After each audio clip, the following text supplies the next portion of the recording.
அன்பான சகோதரர்களே, சகோதரிகளே, இன்றைய நாளில் நாம் தியானிக்கிற தேவவசனம் ஏசாயா 58:11.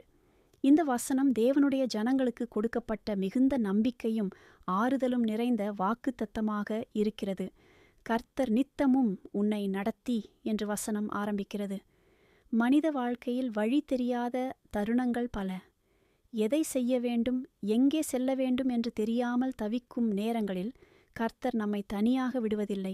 அவர் நித்தமும் ஒரு நாளும் இடைவேளையில்லாமல் நம்மை நடத்துகிற தேவன். நாம் அவரை நம்பி அவருடைய சித்தத்திற்கு ஒப்படைக்கும்போது அவர் நம்முடைய பாதைகளை சரிப்படுத்துகிறார். அடுத்து, மகா வறட்சியான காலங்களில் உன் ஆத்துமாவை திருப்தியாக்குவார் என்று சொல்கிறது. வாழ்க்கையில் வறட்சி என்பது பணக்குறைவு மட்டுமல்ல, அது மனவறட்சி, நம்பிக்கையின்மை, ஜெபத்தில் உலர்ச்சி, உறவுகளில் வெறுமை ஆகியவற்றையும் குறிக்கிறது. அப்படிப்பட்ட காலங்களில் மனிதர்கள் நம்மை புரிந்து கொள்ளாமல் போகலாம். ஆனால் கர்த்தர் நம்முடைய ஆத்துமாவை திருப்தியாக்குவார். உலகம் தர முடியாத சமாதானத்தை, சந்தோஷத்தை, நிறைவை அவர் தருவார். மேலும் உன் எலும்புகளை நிணமுள்ளதாக்குவார் என்று வசனம் கூறுகிறது. இது உடல் பலத்தையும் உள்ளார்ந்த வலிமையையும் குறிக்கிறது. சோர்வடைந்து தளர்ந்து எனக்கு இனி சக்தி இல்லை என்று நினைக்கும் வேளையில் கர்த்தர் புதிய பலத்தை அளிக்கிறார். அவர் நம்மை உள்ளும் புறமும் வலிமைப்படுத்துகிறார்.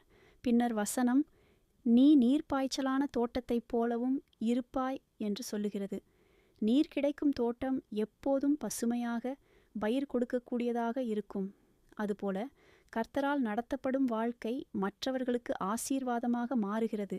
நம்முடைய வார்த்தைகள், செயல்கள், சாட்சியம் பிறருக்கு உயிரூட்டுவதாக இருக்கும். இறுதியாக வற்றாத நீரூற்றைப் போலவும் இருப்பாய் என்று தேவன் வாக்குத்தத்தம் செய்கிறார்.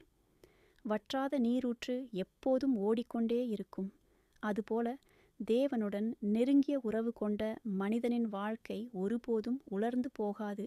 அவனிடமிருந்து ஆசீர்வாதம் தொடர்ந்து வெளிப்படும். அன்பானவர்களே, இந்த வசனம் நமக்கு ஒரு அழைப்பை தருகிறது.